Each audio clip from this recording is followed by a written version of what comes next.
it seems to be every few months there is another expose by often a very brave investigator from Animals Australia, or perhaps a TV journalist who lifts the lid on another demonstration of terrible cruelty. How many more examples do we need? We've had examples just in the last 2 years, repeated exposés of cruelty to Australian livestock in Indonesia, exposés of cruelty to Australian livestock in Turkey, exposés of cruelty to Australian livestock in Israel, exposés of cruelty to Australian livestock in Pakistan. What is it about these politicians in Canberra who don't understand that even if they're not fussed about the cruelty, that the live animal export trade is simply not in Australia's economic self-interest? I mean, it is a fact that abattoirs in Western Australia have the current capacity to slaughter and process all of the sheep that leave Western Australia for foreign markets. The capacity exists, and they say that if we did process those animals in Western Australia, it would create 2,000 jobs. The live animal export trade is a job killer, not a job creator. And if they really want to boost the economies in these regional areas, well, open the abattoirs, refurbish the abattoirs, build the abattoirs, and process those poor animals in our country rather than exporting the jobs to foreign countries. There was a time when Australian citizens simply asked their governments to do good. Today, we are forced to hold public rallies on the steps of Parliament to demand that they stop doing evil. A pox on their houses. How the mighty have fallen. It is a vile, disgusting scam, a blot on the Australian character and culture, and it has no place in any civilized society.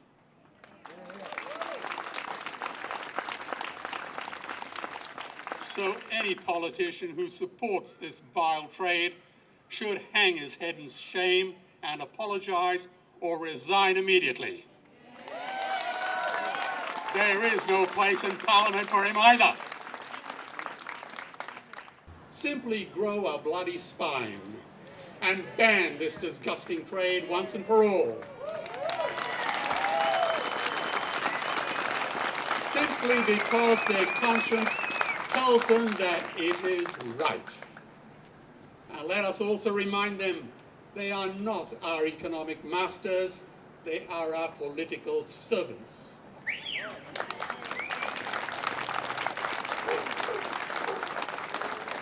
I asked one of my colleagues to contact Rupert Murdoch a few months ago to discuss the live animal export trade with him. And Rupert graciously invited my friend to attend the News Corp AGM in Los Angeles. He also permitted my friend to ask a question on the open floor of this massive meeting and undertook to answer the question himself. True to his word and full marks to him, Mr. Murdoch publicly condemned the live animal export trade, unequivocally and unconditionally. It is only when this barbaric business has finally been confined to the garbage dump of history will we be able to say truthfully, with pride in our hearts, those immortal words, "Advance Australia Fair."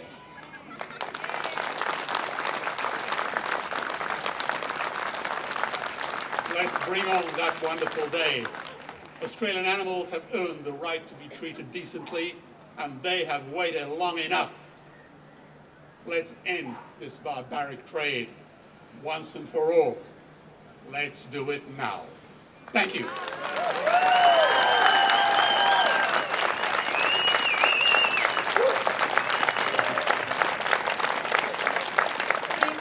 Live export, whether to provide food or genetic material, has a bloody history. Exporting live animals at sea is one thing.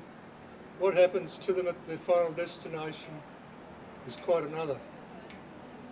What awaits farm animals when they leave the farm gate is now all Australians, and this is where live export now has its problem.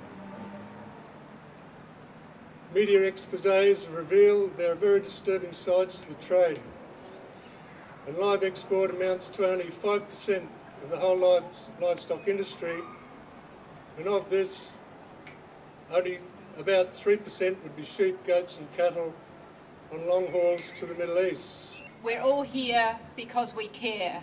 We care about animals' rights and we want to make a difference.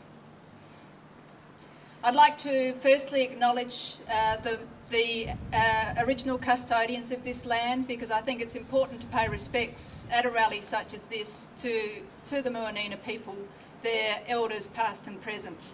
And I'd also like to thank the former speakers, Philip, Andrew and Peter, for what they've said, because it's such a powerful message.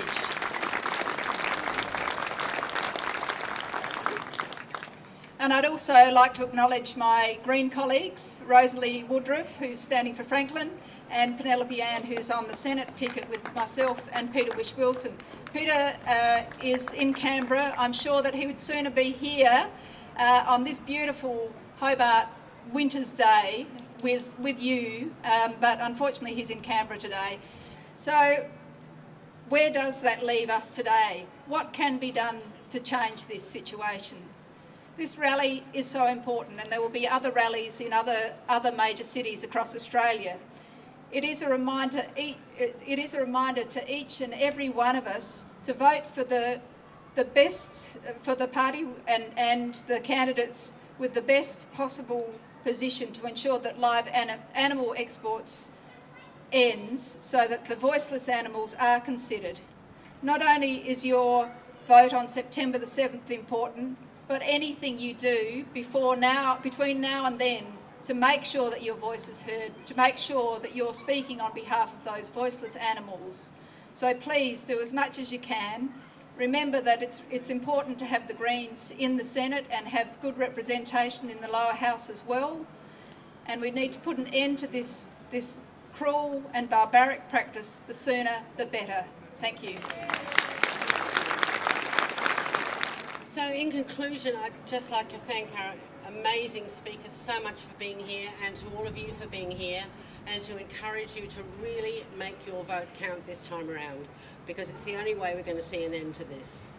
Thank you for coming.